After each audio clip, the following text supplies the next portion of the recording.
and my geography teacher. She came to the classroom and say, well, geography is very important. Because she said, this morning I was in the West Lake in Hangzhou and met some Westerners. And she said, I asked, where you're from? And they said, some nation. She said, I don't know. So they draw a map. They say, now I know because from the map I know where they're from. So she told us the story, and I say, very interesting. If I can communicate with the Westerners about the world, it will be quite interesting. For 9 years, every morning, almost whether snow, rain, sun, I went there looking for foreign tourists to become the free guide, and I made a lot of friends. This trained me the way of think different from the other kids in China in my generation. Because everything I learned from the tourists, foreign tourists, are so different from the things I learned from the schools, my parents, because we thought China was like that, the world was like that in our books, But the thing that I learned from outside, they're so different. So that trained my way of thinking different. When people talk about everything, when everything people agree, normally I take 1 minute to think about, is that true? When everything disagree, I say, take about 1 minute, think about it. Is that true? So that was a training. Since there's no way to learn English at that time, there's no teachers in our city who can teach people to speak English. So I listened to the BBC and Voice of America. And there, every evening, 9 o'clock, 8 o'clock to 9 o'clock, I open my video, from the first Monday, Wednesday, and Friday, I listen to the VOA. The first book I heard about is the Adventure of Tom Sawyer. Talked about the different constituencies you have at Alibaba, and you always say, number one, customer, number two, employees, number three, shareholders. You got a lot more shareholders today. Is that going to change at all in any way, the way you view your business or run your business? Well, I think still, as always, I believe that customer number one, employee number two, and shareholder number three. But today, what we got is not the money. What we got is the trust from the people. Millions of small business, so many shareholders. I'm very honored and so excited because when you see these shareholders, the responsibility. I've been thinking about the next 5 and 10 years, how I can making sure these shareholders be happy. But the very important thing is make these guys, people standing there, if they are successful, we all be happy. That's what I believe. Something else you will have a lot of today is money. 15 billion or more raised by the company. Not to mention a currency, which we're going to watch open here in probably a couple of hours, that you conceivably can use. Yeah. How do you view that strategically for Alibaba? Are you going to be buying a lot of things potentially outside of China? Give us some sense here in terms of your thoughts now that you'll have an awful lot of money at your disposal and, of course, a stock price that conceivably is going to be very highly valued. Well, I think to me as an entrepreneur, the instinct of entrepreneur is try to build the things yourself. And I think there are so many things we have to do with our ecosystem. Not only we are helping small business in China, I think small business in Africa, in Southeast Asia, in Europe, in the States, a lot of farmers need help. So I think the money will be spent there. The technology if we want to acquire, and buy these companies can help the ecosystem that can help the small business. Can you walk us through where your head is on the pricing? Is this where you wanted it? Why didn't you go higher? A lot of people said it's worth more and will be worth more today. I think that's the bank's decision. That's my CFO's decision, my team decision. And to me, I just to give them I don't want the disappointed shareholders. I want to making sure they're making money. And I'm sure, and I really want to tell the team that shareholder number three, that's not a name. It's the discrimination. We respect. We are very thankful from the heart. But the thing we do better is when you really care about it, the customers. You really make those innovative young people successful. The shareholders will be happy. So to me, the price up and down, that's my people worry about. I worry about whether the customer happy. That's always. Let me ask you. This is a great American story. That's actually a Chinese story. I wonder who are your heroes? Who are my heroes? Yes. Well, I got my story, my dream from America 15 years ago when I came to America. When I visited Silicon Valley, I saw Sunday in the evening, the road was full of cars, all the buildings was lights. That's the passion. And the hero I had is Forrest Gump. 14 years ago when I watched the chocolates. Yeah. You know he's a fictional character, though. I really like that guy. I've been watching that movie for about 10 times. Every time when I'm frustrated, I watch the movie. And I watched movie before I came here again. For humility. Yeah, for coming to the New York because I watched the movie again and telling me that no matter whatever changed, you are you. And I'm still the guy. 15 years ago, I only earn like $20 a month.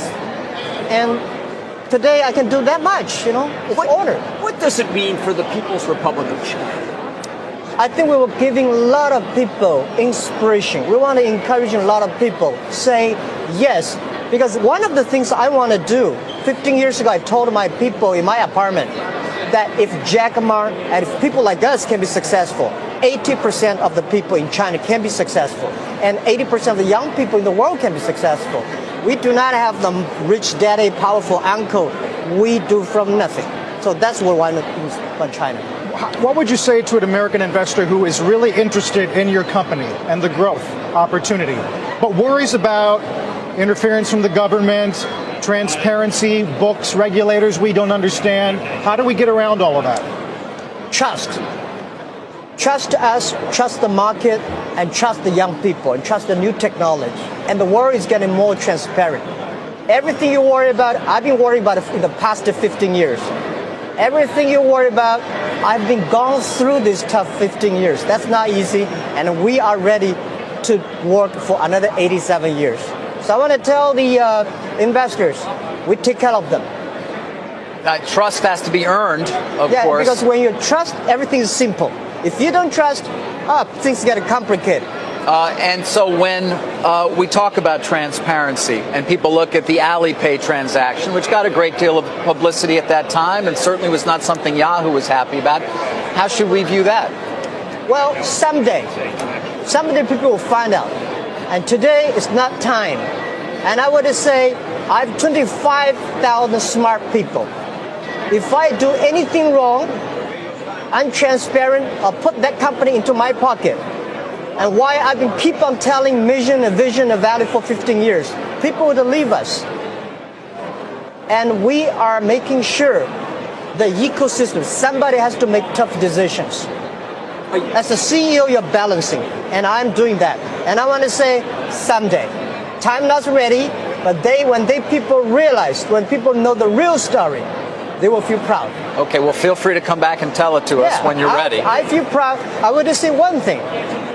The decision for Alipay was one of the most painful decisions I have ever made in my past 15 years business career.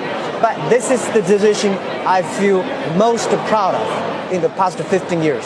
That is courage. That's called courage, responsibility, and leadership. Somebody has to make the tough decision. Right. And I did it.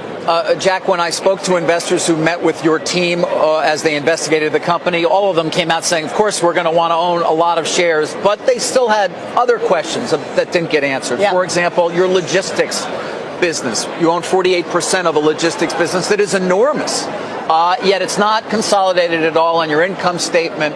Some people worry, well, will a day come when that has to come on board, and what will that mean for what we're looking at in terms of the numbers at Alibaba? Okay, the good thing is because the logistics system is not good in China. That gives us opportunity. If it's already very sophisticated, then why would they need us? One of the reasons why e-commerce in China grow faster than the USA, because the infrastructure of commerce in China was too bad. And the USA e-commerce could not do better because, it's a supplementary. I said, E-commerce in the US is a dessert, and in China become a main course. And logistic, we are talking about the 27 million packages in China totally every day. But what we will see in 10 years will be 200 million packages every day. So we have to solve that problem, not today's problem. 200 million packages which I think a day. in 10 years. Jack, I think there's a misperception also. I think people say, well, it's Amazon, but if I have an idea for a company, I have a product, I know I can go to your site and I can find someone in the world who will manufacture my product for far less. Talk about the idea that this is maybe the great entrepreneurship site of all time. Exactly. This is what we are doing. Our mission is helping doing business easier. So we were giving not only traffic, we give technology, we give logistics, we give trusted record. We also give the financial service for small, medium size. They don't worry about that because when I was doing my business 15 years ago, nobody supported us.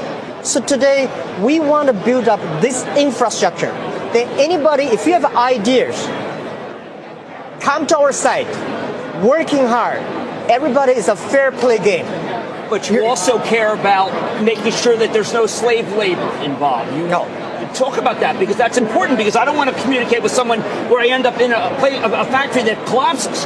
Now, we have a strict rules to see that. And also, intellectual properties and copycats and fake products, these are headaches of the world. And we are solving that. And the thing is that it's not about the slave. You see, 49% of the power sellers on our side are women. The women entrepreneurs coming up. And a lot of the customers today were female. Yeah, we would not purposely selecting around 500 women. I mean, we feel so proud. Here's an obvious question. Yep. Are there American companies on your shopping list, and which ones are them? Well, I think there are a lot of American companies I would like to learn from. Whether they will sell, we can buy, or we can work together, that's not important. Important is that if we can work together, helping small guys, I would do anything. But if they thinking about making money, well, we can in the long term. But helping small business, making sure the ecosystem is healthy for the small business, we would do anything. Jack, where's China right now? The PRC's been cutting the repo rate last night. They've been doing these big bank injections. We have an impression that China is slowing, but is that just the export market? Is the consumer doing better in China than we realize? Oh, absolutely. And we are helping that. This is the power of Taobao, the power of Alibaba. The 300 billion sales every year. So we want to go to the countryside and making sure they grow. Jack, 300 billion in gross merchandise value. How big can Alibaba become?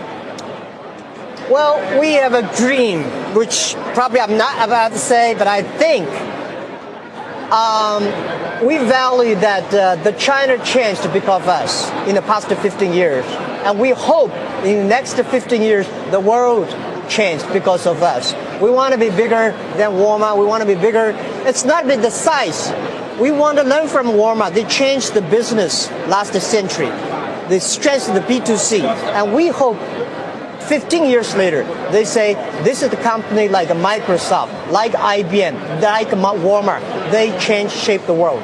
We have to let you go, but before we do, you're worth now, or will be, more than the GDP of Estonia. What are you going to do with that money?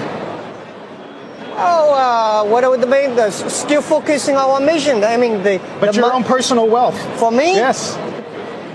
Well, this is a headache thing. I guess I'm going to spend. When I was, I think, 14 years ago, I asked my wife, "Do you want your husband to be a rich man or a business guy?" She said, "Of course, I respect a business person," because she never thought I would be a rich person.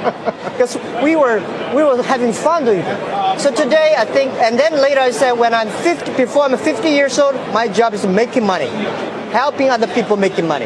After I'm 50 years old, which is today 50 years old, I was spending money, trying to making sure more people get rich. Because you cannot spend a lot of money, right? So my job is that spending money, helping others. This is a headache. Jack Ma, thank you. We will be following the opening, of course, of Alibaba. And by the way, what's in the box? Oh, yeah. Oh yeah. Okay. This is our T-shirt, the souvenir for Alibaba listing. And we say in the Motivational, everybody should have a dream. And the bet is, what if it realized? Because people don't believe in dreams anymore, a lot of young people. And we want to tell them, it's the dreams that you have to keep. And we want everybody to have this dream. And I want to give this as a gift to you. Thank you so much. Thank you, sir. Thank you. Thank you. People are making jokes on Twitter about Forrest Gump. They say Lieutenant Dan on line 1. Thank you. Jack Ma, the chairman of the Alibaba Group, thank you for joining us. We look forward to seeing you again. Okay, thank you very much. Thank you. Take care. Great day. Thank you.